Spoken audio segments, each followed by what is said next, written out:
नमस्कार साथियों, मैं घनश्याम यादव आपका हार्दिक अभिनंदन करता हूँ अपने चैनल खुरम सिक्कर के अंदर। अपना जो सेशन चल रहा था गांधी एक मिशन, उसके अंदर अपन महात्मा गांधी को दक्षिण अफ्रीका भेज दिया था। कब भेजा था आपने?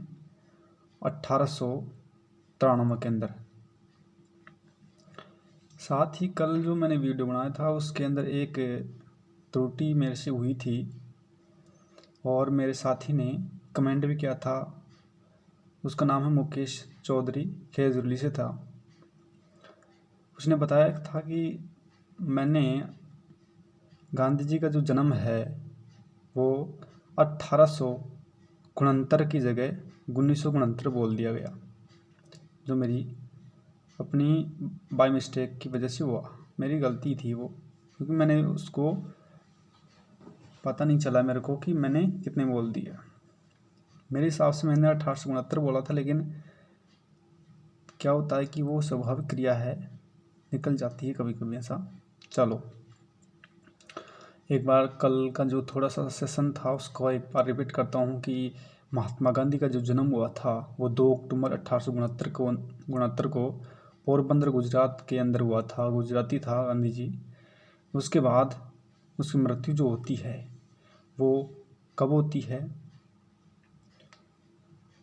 1948 के अंदर होती है, जिसे गांधी स्मृति के रूप में मनाया जाता है। अब मैं बात कर रहा हूँ कि गांधी जी को जो महात्मा की उपाधि दी गई थी वो कई लोगों का मत है कि उसको जो राजवैद्य था जीवराम कालिदास उसने दिया था। इसके अलावा कईयों का मानना है कि जो स्वामी श्रद्धानंद था उसने महात्मा की उपाधि गांधी जी को दी थी। और जो मान्य मत है वो क्या है कि जो सभी मानते हैं कि रविंद्रनाथ टैगोर ने जो है गांधी जी को महात्मा की उपाधि दी थी। और राष्ट्रपिता की उपाधि तो जो दी थी वो रंगून से रेडियो प्रसारण के माध्यम से जो सुभाष चंद्र बोस था उसने महात्मा गांधी को राष्ट्रपिता कहा था। अब आपके मन में क्वेश्चन उठ रहा होगा कि रंगून है कहाँ? तो ये म्यांमार के अंदर है, जिसे ब्रह्मा भी बोला जाता है। इसकी राजधानी हुआ करती थी रंगून, जिसका नया नाम बदलकर जो हुआ है वो यांगून है, यांगून। ठीक है, आगे बात करूँ मैं कि सबसे पहले जो अंतर्राष्ट्रीय अहिंसा दिवस जो बनाया गया था वो मैंने कल बताया नहीं था। 15 जून 2007 को संयुक्त राष्ट्र संघ ने बनाया था।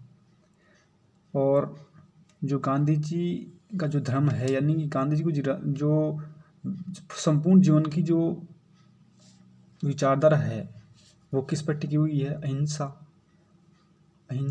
ठीक है, अहिंसा पर, सत्य और अहिंसा पर उसकी जो विचारधारा है वो टिकी हुई है। और जो कस्तूरबा गांधी है, जो गांधी जी की पत्नी थी, उसको प्यार से लोग क्या कहते हैं? भाभी को बोला जाता है। अब चलो गांधी जी को दक्षिण अफ्रीका ले चलते हैं। गांधी जी दक्षिण अफ्रीका चले गए थे जो 1893 से लेकर 1915 तक। और 1915 9 जनवरी 1915 को वो भारत लौटे थे, जिसे प्रवासी दिवस के रूप में मनाया जाता है। ये 7 जनवरी से लेकर 9 जनवरी तक मनाया जाता है। अब देखो गांधी जी गए क्यों थे दक्षिण अफ्रीका? ये बड़ा महत्वपूर्ण क्वेश्चन है कि शेठ अब्दुल्ला के निमंत्रण पर पानी के जहाज के माध्यम से दक्षिण अफ्रीका की भूमि पर वो उतरे थे। और उस दक्षिण अफ्रीका की जगह है, उसका नाम है डरबन। उस डरबन से वो 7 जून 1893 को वो डरबन से कहाँ जा रहे थे? प्रिटोरिया। अब उसके लिए डरबन से प्रिटोरिया जाने के लिए वो ट्रेन का सफ़र तय करेंगे। अब इस ट्रेन के सफ़र में उसके साथ जो है 2 घटनाएं ऐसी हो जाती हैं जो उसको वहाँ पर जो सत्याग्रह है उसके लिए प्रेरित करती हैं। कौन सी वो 2 घटनाएं हैं जो गांधी को इतनी अंदर तक आह्लादित करती हैं? उनको इस प्रकार से मैं समझाऊंगा आपके सामने कि जब वो ट्रेन में सफ़र कर रहे थे 7 जून 1893 को, तो क्या हुआ कि उसके पास फर्स्ट क्लास एसी का जो टिकट था गांधी जी के पास, लेकिन क्या होता कि उस दक्षिण अफ्रीका के अंदर रंगभेद की जो नीति चल रही थी, जिसके अंदर जो श्वेत और अश्वेत लोगों दो दो दो अलग सोसाइटी थी, एक श्वेत की एक अश्वेत की। जो श्वेत थे वो ज़्यादा सामाजिक रूप से ज़्यादा महत्वपूर्ण थे और जो अश्वेत थे वो थोड़े कम महत्वपूर्ण थे। उनके साथ भेदभाव होता था, हर चीज़ में उनको निम्न समझा जाता था। इसी के चलते गांधी जी के साथ भी ऐसा हुआ, क्योंकि उनकी वेशभूषा ही कुछ इस प्रकार की थी कि सर पर पगड़ी पहन रखी थी, धोती, और जो है शरीर पर साधु की तरह, साधु का वेश था एक प्रकार से कहें कि जो वो शॉल भी वो खादी की शॉल जो अपने हाथ से चरखा से सूत काट कर वो बनाई गई थी, शॉल खुद ने बनाई थी वो। तो ट्रेन में होता क्या है कि वो फर्स्ट क्लास एसी के अंदर बैठते हैं और सफ़र करते हैं। तो इसी बीच से उनकी यात्रा के दौरान जैसे टीटी आता है ना अपने, और वो टिकट चेक करता है, तो गांधी जी को फर्स्ट क्लास एसी में देखकर अचंभित हो जाता है कि इसको फर्स्ट क्लास एसी के अंदर एंट्री दी किसने। तो पता चलता है कि ये भारत से हैं और अश्वेत हैं। उसकी वेशभूषा से ही उनको पता चल रहा था कि ये अश्वेत हैं, भारतीय हैं। तो उनको थर्ड क्लास एसी में जाने के लिए बोला गया कि आप थर्ड क्लास एसी के लायक हैं और थर्ड क्लास एसी के अंदर आप जाइए। लेकिन गांधी जी अपने सिद्धांतों के पक्के, अटल और थोड़े जिद्दी स्वभाव के भी थे। तो उन्होंने मना कर दिया कि मैं कहीं नहीं जाऊंगा, मैंने फर्स्ट क्लास एसी का जो टिकट कटाया है, तो मैं थर्ड क्लास एसी के अंदर क्यों जाऊं। तो इसी गहमा गहमी के बीच उस जो टिकट वाला था उसने और गांधी जी के बीच में थोड़ा खींचेंगे, वो बुलेट होली होगी, बाद में दोनों धक्का मुक्की होगी बड़े खबों को। मतलब वो गांधी जी ने बोल दिया, गांधी जी ने मेरे टिकट अड़ा टीटी कि राजी बाजी चल जा, नीचा न उतर जा, नहीं दखो देर कर गिर जाना नीचा ना। गांधी जी बोला कि ये राजी बाजी तो जाऊँगा ना, दखो देर पट्टे की दियो जाना, तो भाई कहीं करें। फिर एक जो स्टेशन है उसका नाम बड़ा अजीब है, वो नाम, उसका नाम है पीटर मार्टिज़बर्ग स्टेशन पर ट्रेन पहुंचने वाली थी कि गांधी जी का जो सारा सामान था उसको फेंक दिया गया पटरियों पर और गांधी जी को भी धक्का देकर नीचे गिर दिया गया। लेकिन गांधी जी को अपनी यात्रा की अनजान शहर में आया था, यात्रा की पड़ी थी और उसको रास्ता भी पता नहीं था, इसलिए वो ट्रेन के अंदर ही जैसे तैसे करके ट्रेन के अंदर चले गए, बैठ गए वो। फिर वहाँ पहुँचने से पहले भी एक घटना और घटित हो गई थी कि एक यूरोपीय था, उसने ऐसे ही एक भारतीय, दुबले पतले भारतीय को पीट रहा था। तो गांधी जी बीच में बोला कि भाई क्यों मार रहा है। तो उस सिलसिले में भी गांधी जी को बहुत मानहानि उठानी पड़ी और जैसे तैसे करके वो ट्रेन में सफ़र पूरा करने जा रहे थे और सोच रहे थे कि अपन चलेंगे 5 स्टार होटल के अंदर, खाना वाना खाएंगे और अपना एक दिन तो अच्छे से एक 5 स्टार होटल के अंदर अपना समय बिताएंगे।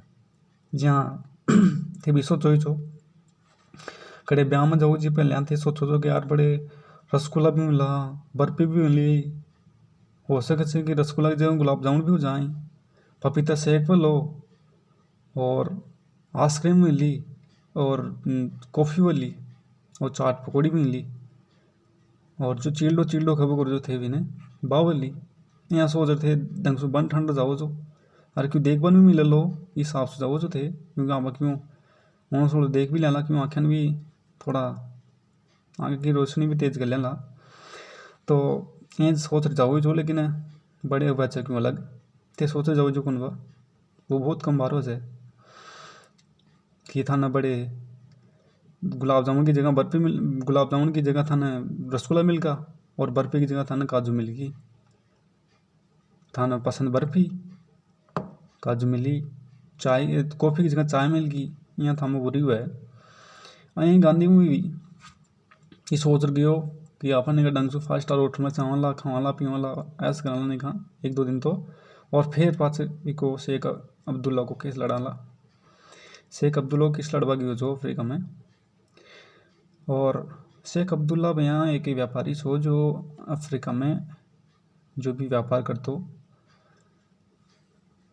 तो यहाँ सोच रहा भाई वो चल रहे। हुआ क्या कि गांधी जी को वहाँ किसी भी होटल के अंदर, प्रिटोरिया के किसी भी होटल के अंदर एंट्री नहीं दी गई। उसके कई वजह हैं कि एक तो वहाँ की जो नक्सलवादी जो नक्सलवादी नहीं है वो नस्लवादी जो प्रवृत्ति थी, रंग भेद वाली, चमड़ी की जो कलर से वो भेदभाव करते थे कि वो गोरा है ये काला है, उस हिसाब से वहाँ रंग भेद की नीति चलती थी। तो उसको एंट्री नहीं दी गई गांधी जी को। फिर जैसे तैसे किसी के घर खाना पीना खाकर अपने जो राह थी उसको तय किया उसने।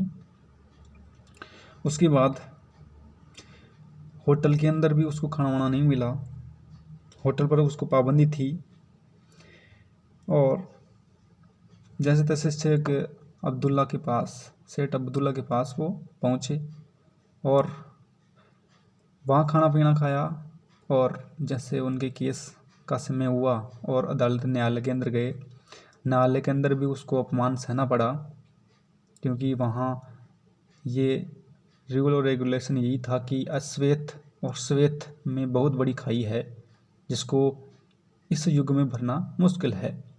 लेकिन ये गांधी जी भरने गए थे एक लाठी के और शॉल और धोती के और ऊपर पगड़ी के बल पर गए। न्यायालय के अंदर पहुँचे सेठ अब्दुल्ला का जो केस लेकर। वो क्या केस था वो अलग चीज़ है, इसका न तो कहीं मैंने विवरण पढ़ा है, और अगर पढ़ूंगा तो मैं आपको बता दूंगा। केस लड़े और उसी न्यायालय के अंदर वहाँ उसको अपमानित होना पड़ा कि उसको बोला गया कि तुम्हारी जो पगड़ी है ना उसको उतारो। तो पगड़ी अपने जो भारतीय हैं, राजस्थानी हों चाहे वो भारतीय अन्य कोई राज्य के हों, जो अपनी कोई भी सम्मान सूचक वस्तु होती है उसको किसी के कहने मात्र से नहीं उतार सकता, उसको अपने नियम रेगुलेशन अलग होते हैं। तो गांधी जी ने न्यायाधीश की जो है बात नहीं मानी। जैसे तैसे करके वो 2-3 दिन के अंदर उस केस को सोल्व कर दिया और सेठ अब्दुल्ला उस केस को जीत गया। इसी खुशी में पार्टी शार्टी हुई, क्यों खाए पिया नमकीन जो भी कोई कोका कोला ड्रिंक व्रिंक जितना भी पिए हुआ खाया पिया नमकीन मंगाई जो भी करनो छुआ ने पार्टी शार्टी हुई। अब भाया भारतीय का बड़े जो दक्षिण अफ्रीका का जो भारतीय थे बन विश्वास हो कि वो अपना ने अपनी जो समस्या थी को जो सॉल्व कर सके हो, तो इन्हें भारत को भेजा दानी जब तक अपनी समस्या पूरी को जाए, जब तक इन्हें भारत को जावा दे। इसी बीच जो वहाँ की जो संसद थी, वहाँ की जो सरकार थी, उसने एक नियम और निकाल दिया क्या कि जो वहाँ के जो भारतीय थे उनको अपनी पहचान के लिए कि वो भारतीय है, शरीर पर कोई भी निशान होगा या कोई अन्य चिन्ह होगा उसकी तरह उसकी पहचान के लिए अपना पंजीकरण करना होगा।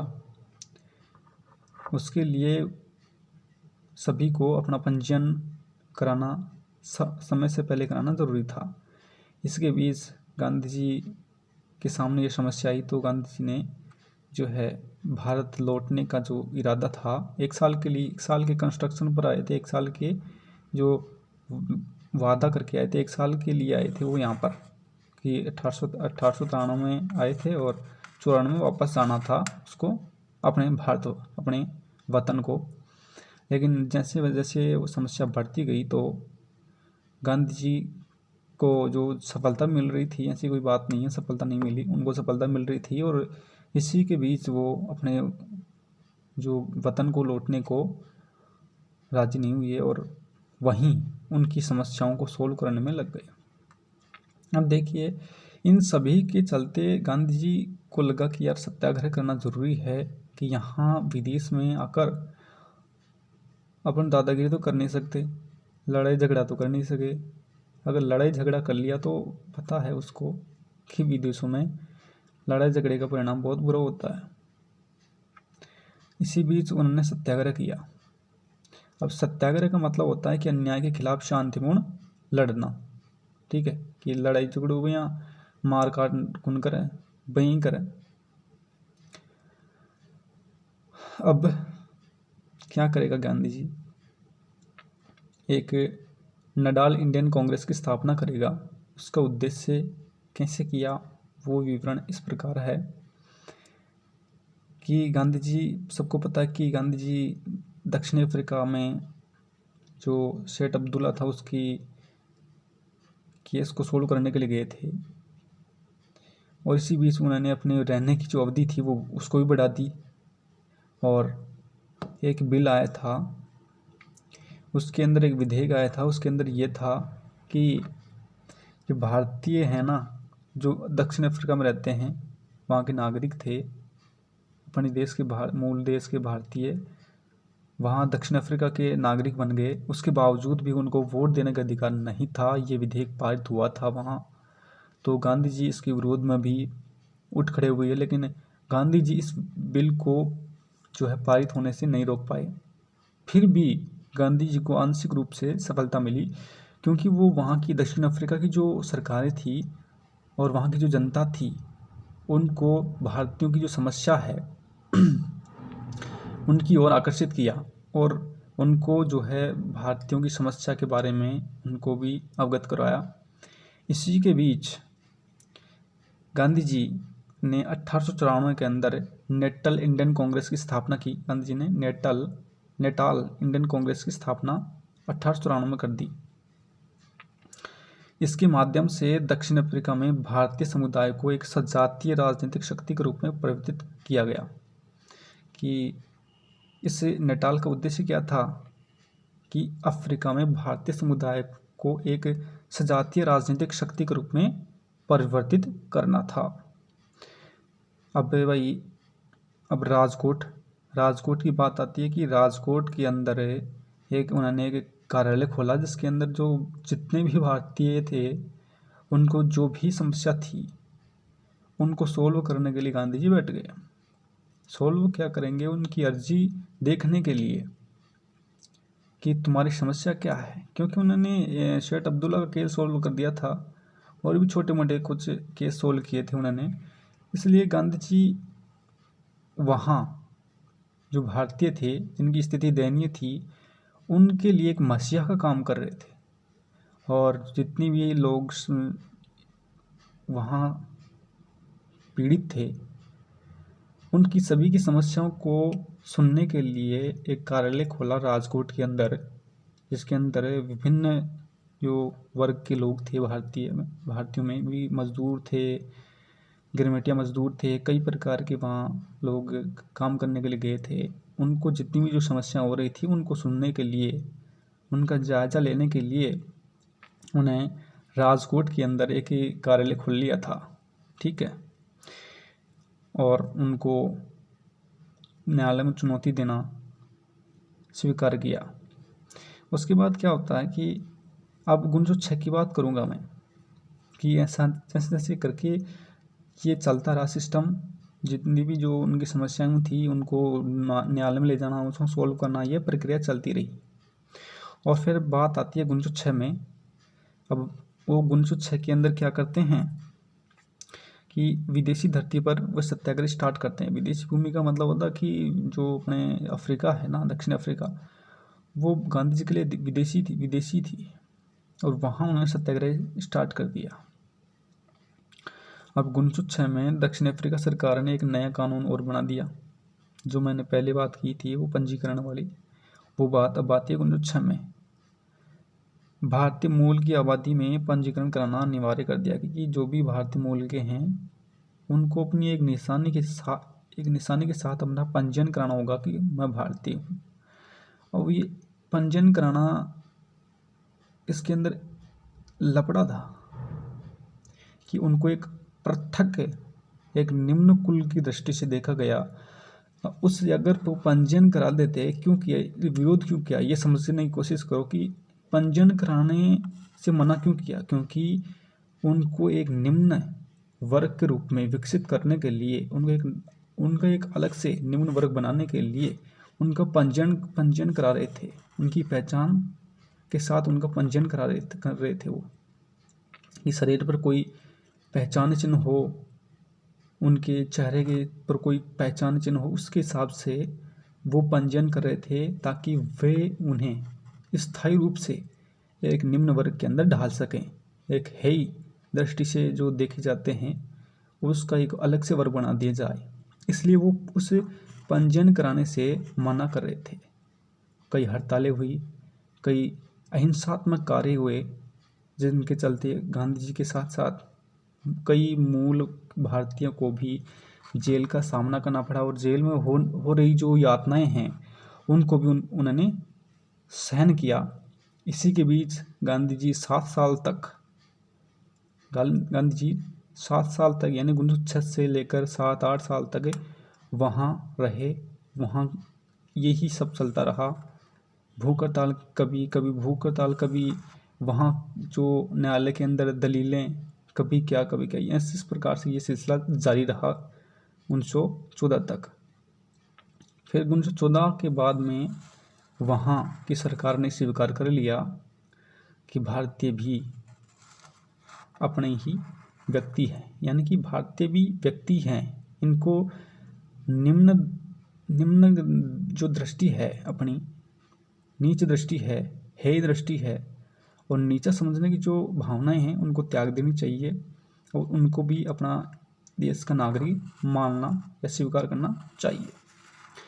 तो इस प्रकार से दक्षिण अफ्रीका के अंदर रंगभेद की नीति को गांधी जी ने चुनौती दी और उसको भी समाप्त किया, रंगभेद की नीति को।